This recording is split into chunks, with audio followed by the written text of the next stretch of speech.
और बुलेटिन की शुरुआत करेंगे रायपुर से बड़ी खबर के साथ। कल लोकसभा चुनाव के नतीजे आ रहे हैं और नतीजों से पहले मंत्रियों की ड्यूटी लगाई गई है। सभी 11 सीटों पर मंत्रियों को जिम्मेदारियां सौंपी गई हैं। एक एक लोकसभा की जिम्मेदारी सौंपी गई है। सीएम विष्णुदेव साय कल बीजेपी कार्यालय में रहेंगे।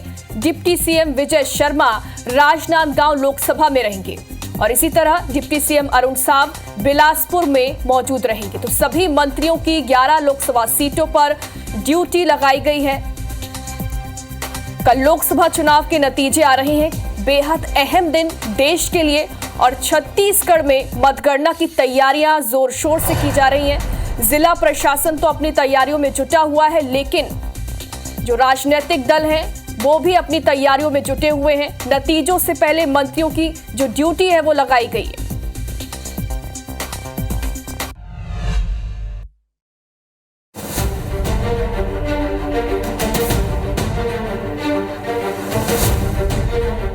चार जून को होने वाली मतगणना को लेकर राजनीतिक पार्टियों में प्लानिंग का दौर जारी है।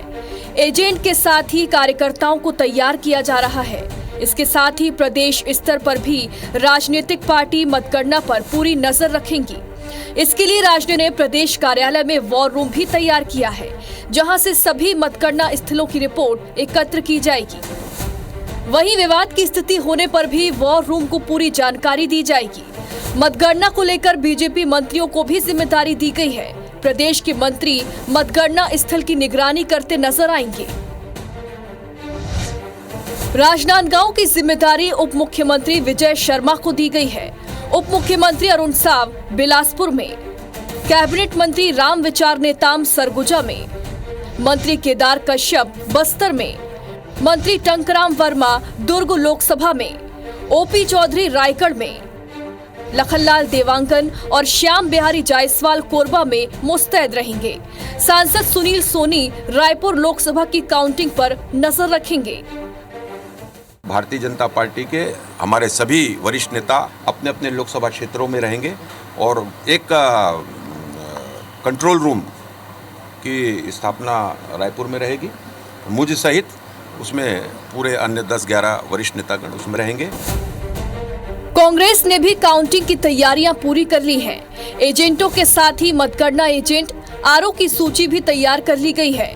इसके साथ ही प्रदेश के सभी 11 लोकसभा सीट पर लगातार बैठक कर जानकारी दी गई है। जिस प्रकार से मतदान हुआ उसी प्रकार से काउंटिंग हो रही है कि नहीं हो रही है, इसका अनुमान भी वो टेबल में बैठ के लगाएंगे। जो अनुभवी हमारे नेता हैं, जो प्रशिक्षण देते हैं, उनके माध्यम से प्रशिक्षण दिया गया और 4 तारीख की तैयारी में हम लोग लगे हैं। भारतीय जनता पार्टी ने अपने काउंटिंग एजेंट को चुनाव परिणाम आते तक टेबल नहीं छोड़ने के निर्देश दिए हैं, तो वहीं कांग्रेस ने अपने कार्यकर्ताओं को एक एक वोट पर नजर रखने को कहा है। राजेश मिश्रा, IBC 24 रायपुर।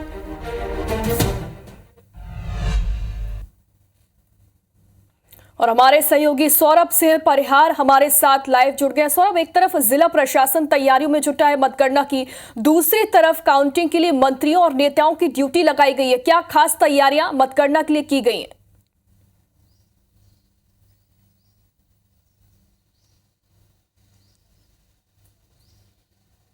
बिल्कुल, देखिए कल रिजल्ट आना है और रिजल्ट से पहले चाहे कांग्रेस हो या बीजेपी, दोनों दलों ने खूब तैयारी की है मतगणना को लेकर कि किस तरीके से वहां पर एजेंट को बैठाने हैं, किस तरीके से जो दिशा निर्देश है उसका पालन कराया जाए। और खासकर कांग्रेस जो आज विपक्ष में है वो काफ़ी इसको लेकर सतर्क है और बार बार जैसे कई तरह के आरोप लगाते रहे हैं EVM को लेकर, लोकतंत्र की दुहाई जो है कांग्रेस पार्टी के नेता देते रहे हैं। लेकिन इस बीच जो है खबर यही है कि अब जो छत्तीसगढ़ के सभी मंत्री हैं वो अपने अपने लोकसभा क्षेत्रों में रहेंगे और पूरी तरीके से निगरानी रखेंगे, क्योंकि औसतन एक लोकसभा में 8 से 9 विधानसभा आते हैं, तो वहां पर वो दौरे भी करते रहेंगे। जैसे उदाहरण के तौर पर बताऊं, विजय शर्मा जो राजनांदगांव लोकसभा को देखेंगे पूरी तरीके से। राजनांदगांव लोकसभा के अंतर्गत 8 विधानसभाएं आती है, उसमें कवर्धा है, पंडरिया है, मोहला मानपुर है, खुज्जी है और ऐसे राजनांदगांव शहर है। तो डोंगरगढ़ है,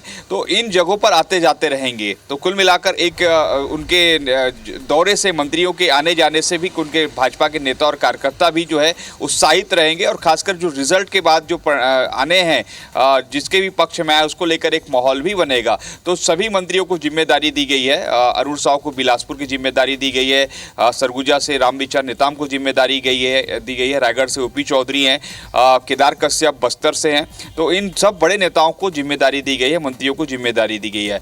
वहीं दूसरी ओर कांग्रेस ने भी कल सभी अपने जो मतगणना एजेंट है उनको ट्रेनिंग दी है, क्या करना है और किस तरीके से पूरे समय तक रहना है, क्योंकि इससे पहले भी विवाद की स्थिति आपको याद होगा, विधानसभा चुनाव के समय या कोई भी अन्य चुनाव के समय ये विवाद होते रहता है कि कई बार एजेंट जो है पूरी मतगणना होने से पहले ही बाहर आ जाते हैं। जब आपको याद होगा कि जब रुझान दिखने लगते हैं कि ये प्रत्याशी इतने लाख वोटों से आगे, इतने हजार वोटों से आगे हैं, तो कहीं ना कहीं उस वक्त जो है संबंधित पार्टी के जो एजेंट है वो बाहर आ जाते हैं। तो ऐसे में कांग्रेस के द्वारा स्पष्ट तौर पर कहा गया कि आपको पूरी धैर्यता के साथ पूरे समय तक बैठना है जब तक पूरी काउंटिंग ना हो जाए।